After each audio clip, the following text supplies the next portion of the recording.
सबका मैं उम्मीद करता हूं कि यार आप सब खैरियत से होंगे। तो गाइस देवरा की new official release date announce हो चुकी है विद द न्यू पोस्टर, और पोस्टर बड़े कमाल का है। यानी कि भाई साहब लुक चेक करिए। और अच्छा, सबसे पहले ये लुक जो है, जो पहले वाले पोस्टर थे उनसे थोड़ी सी डिफरेंट है। कैसे? उन पोस्टर जो पुराने हैं उनमें भाई साहब एनटीआर के जो हेयर्स है वो काफी बड़े हैं, यहां पर एनटीआर के हेयर्स छोटे लग रहे हैं। बाकी भाई वही किलर लुक, और जिस तरह से भाई मतलब कि ये बैठे हैं या जो भी इनका स्टाइल है भाई साहब, ऐसे लग रहा है ये किसी से लड़ रहे हैं, किसी इंसान से नहीं। यानी कि लाइन शेर वगैरह किसी इस चीज से। बैकग्राउंड पे आप देखें बहुत से लोग ना देख रहे हैं, वो जैसे तमाशा नहीं देखना कि कोई किसी के साथ लड़ रहा है और बहुत से लोग बैकग्राउंड पे खड़े होकर तमाशा देख रहे हैं, तो वही सीन है। बाकी बैकग्राउंड बड़े मजे का। कलर ग्रेडिंग तो इस फिल्म की पहले से ही भाई साहब अलग लेवल पे चल रही है। वो तो हमने टीजर में ही या ग्लिम्स में ही देख लिया था। ग्लिम्स तो खैर अलग ही लेवल पर जा रहा था। तो खैर दोस्तों,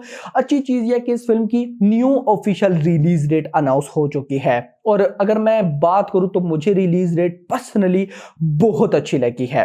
रिलीज डेट है 10/10/24, यानी कि भाई अक्टूबर में अब ये फिल्म आएगी 10th ऑफ अक्टूबर 2024 को। अब आप लोग बोलेंगे कि भाई इतना लेट हो गया तो आपको क्यों अच्छा लग रहा है? तो भाई इसकी रीजन ये है कि मेकर्स ने टोटली यूनिक रिलीज डेट ली है। इस तरह नहीं कि भाई क्लैश हो रहा है तो हम भी बीच में घुस जाए, क्लैश कर ले। बहुत सी न्यूज थी, वो जो मैंने आपको पहले न्यूज दी थी ना कि देवरा के मेकर्स भाई साहब इंडिपेंडेंस डे 15th ऑफ अगस्त को टारगेट कर रहे हैं, वो न्यूज फेक नहीं थी, वो 100% ट्रू थी। ऐसा भाई साहब मैनी चांसेस थे कि क्लैश हो सकता था।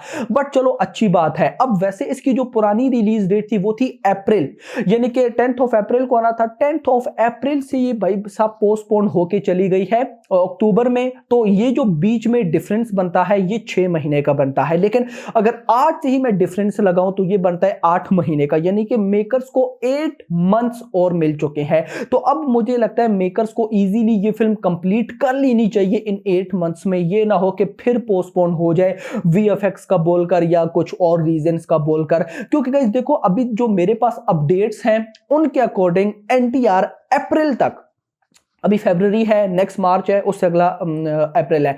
अप्रैल में भाई साहब एनटीआर इस फिल्म की शूटिंग को रैप अप कर देंगे, कंप्लीटली रैप अप। उसके बाद तो भाई साहब फिर इस फिल्म ने पोस्ट प्रोडक्शन में ही जाना है।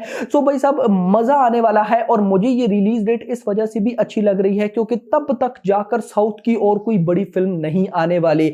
भाई साउथ की बड़ी फिल्म अभी अगर मैं लाइन वाइज आपको बताऊं तो एक अभी आएगी कल की 9th ऑफ मई को। उसके बाद भाई साहब 9th ऑफ मई के बाद 9th को आ जाएगी, तो मई का भी मंथ हम इंक्लूड कर लेते हैं, मई जून जुलाई। 3 महीने बाद फिर अगस्त में आएगी भाई साहब कौन सी फिल्म? Of course Pushpa 2। फिर अगस्त के बाद भाई साहब सितंबर अक्टूबर, और 2 महीने बाद फिर आ जाएगी ऑफ कोर्स देवरा। यानी कि इन सारी बड़ी बड़ी फिल्म्स में 2 महीने 3 महीने का डिफरेंस है। वैसे भी इस साल में साउथ की ये 3 ही बड़ी फिल्म है, कल की, पुष्पा 2 एंड देवरा। देवरा लास्ट में चली गई है। सो अब देखना इंपॉर्टेंट होगा कि भाई साहब इसको ऑडियंस या पब्लिक कैसा रेस्पॉन्स देती है। तब उसके आसपास अभी फिलहाल ना 1 महीना पहले ना 1 महीना बाद कोई बहुत बड़ी फिल्म है। हाँ बॉलीवुड की होंगी लेकिन इनकी अपनी तेलुगु इंडस्ट्री की कोई बड़ी फिल्म नहीं है। तो ये एक बहुत अच्छा चांस है भाई साहब देवरा के लिए। लेकिन मैं इतना भी जरूर बोलूंगा कि अगर तो भाई अक्टूबर से भी ये फिल्म पोस्टपोन हो गई फिर इस फिल्म को कोई परफेक्ट रिलीज डेट नहीं मिलेगी। क्योंकि आप अच्छी तरह से जानते हैं 2025 तो भरा पड़ा है फिल्म थे। पहले ही महीने में भाई साहब प्रभास की फिल्म राजा साहब ने आनी है, फिर टॉक्सिक आनी है, फिर इस तरह से चलता जाएगा। तो मुझे लगता है कि 8 महीने में मेकर्स फिल्म को कंप्लीट जरूर कर लेंगे और बहुत अच्छे से कर लेंगे। फिल्म ने जो अभी लास्ट ग्लिम्स लाया था उससे फिल्म की हाइप बहुत ज्यादा बढ़ गई थी। तो मुझे लगता है मेकर्स के माइंड में शायद वो भी है कि एक्सपेक्टेशंस पब्लिक की बहुत ज्यादा हाई है, और ऑफ कोर्स एनटीआर है तो एक्सपेक्टेशंस तो वैसे ही बहुत हाई हैं। सो अब आप लोग मुझे बताएं, आप लोग क्या मतलब कि मान के चल रहे हैं कि देवरा बॉक्स ऑफिस में कैसा परफॉर्म करने वाली है? देखो मैं इतना बोलूंगा, एनटीआर को सारे जानते हैं, जो मेन लीड विलेन में है वो है भाई साहब सैफ अली खान, उनको भी सारे जानते हैं, जानवी को भी सारे जानते हैं। सिर्फ चाहिए क्या भाई साहब? Unique story. अगर तो फिल्म की कहानी यूनिक हुई, इंटरेस्टिंग हुई, पब्लिक को टच कर गई, भाई श्योर शॉट ये फिल्म अगर 1000 करोड़ ना भी कमा पाई ना, 700-800 करोड़ तो कहीं नहीं गया। ये मैं आपको लिख करके देता हूं, ये मेरी प्रेडिक्शन है अभी से ही जो अभी तक का इसका कंटेंट आया है। बाकी जब आएंगे टीजर ट्रेलर तो तब देखेंगे। लेकिन चलो फाइनली देवला की न्यू रिलीज डेट, जो कि काफी दिनों से भाई साहब समझ नहीं आ रही थी कि क्या होने वाला है, कब आएगी डेट, कब आएगी, पता नहीं किसके साथ क्लैश होगा, तो वो सारा सीन अब सेट हो चुका है। नाउ फिलहाल के लिए इतना ही। होप्स आपको वीडियो पसंद अगर तो पसंद है तो वीडियो को लाइक जरूर करना है एंड चैनल को सब्सक्राइब करना है। और अगली आने वाली वीडियो में थैंक्स फॉर वॉचिंग।